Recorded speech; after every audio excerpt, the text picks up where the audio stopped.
What's going on, everybody? It's Aaron Duncan here, back again with another Panthers video brought to you by Necessary Bluntness Sports Talk. Start off every video by saying, what up, though? But here on Necessary Bluntness, give recap and analysis of the Carolina Panthers on a pretty much weekly to daily basis. You know what I'm saying? They have to keep it rolling with all this news and stuff going on with the Panthers. We got to stay on top of it. So if you want to see more videos about the Carolina Panthers and everything that's going on, hit the subscribe button down below because I do recap, analysis, film breakdowns, news updates just like this, live streams, podcasts, all kind of fun stuff going on in the offseason too with the draft and a pretty big offseason coming up for us. So if you want to stay up to date, hit the subscribe button below and the bell icon. The bell icon makes sure you get a notification every time I drop something, okay? Let's go ahead and get into it. So today's video, we're going to be talking about Terrace Marshall announcement being added to injury reserve list. He's out for the season.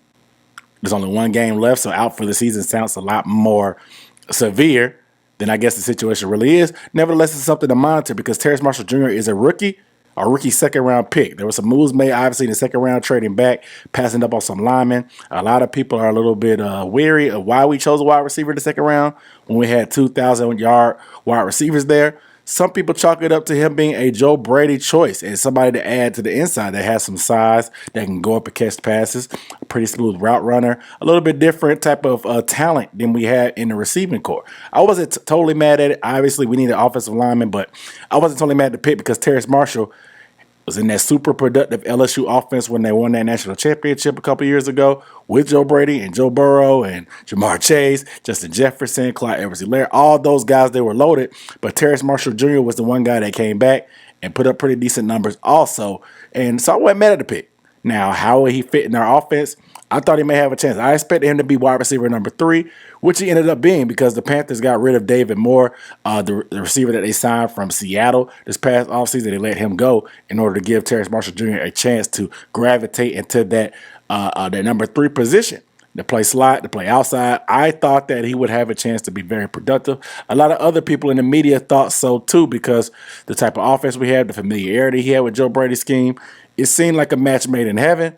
But most of this year has been disappointing overall, to say the least. Our receiving corps in general has been disappointing. Obviously, DJ Moore has that 1,000-yard year.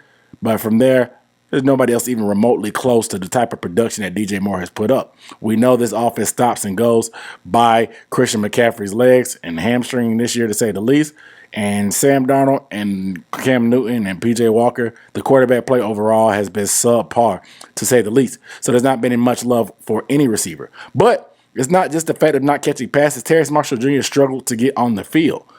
For what reasons, I don't know. Was it Matt Rhule? Was he in the doghouse? Matt Rhule has some choice comments about Terrace Marshall Jr. continuing to grow and learn how to be a pro on a day-to-day basis.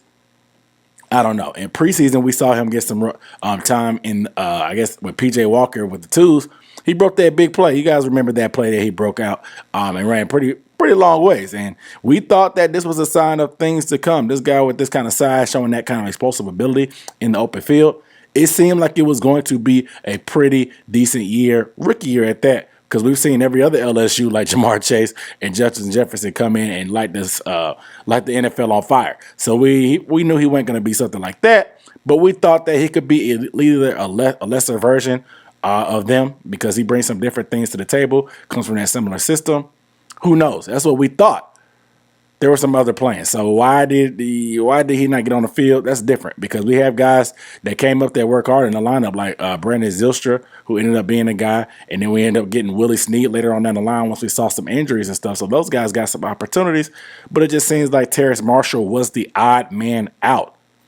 Who knows? But it seemed like these past couple games he had been starting to get more playing time. He actually got involved a lot in this past game against the Saints, and even more so in that previous game. Terrace ended up with 2 catches for 16 yards in the New Orleans game, and it doesn't seem like much, but the fact that he actually got targets is a step up because it seems like the quarterbacks just not have been looking his way this far this season. But nevertheless, big picture, my concern is about the injury history of Terrace Marshall. Now, coming into the draft, that was his big concern.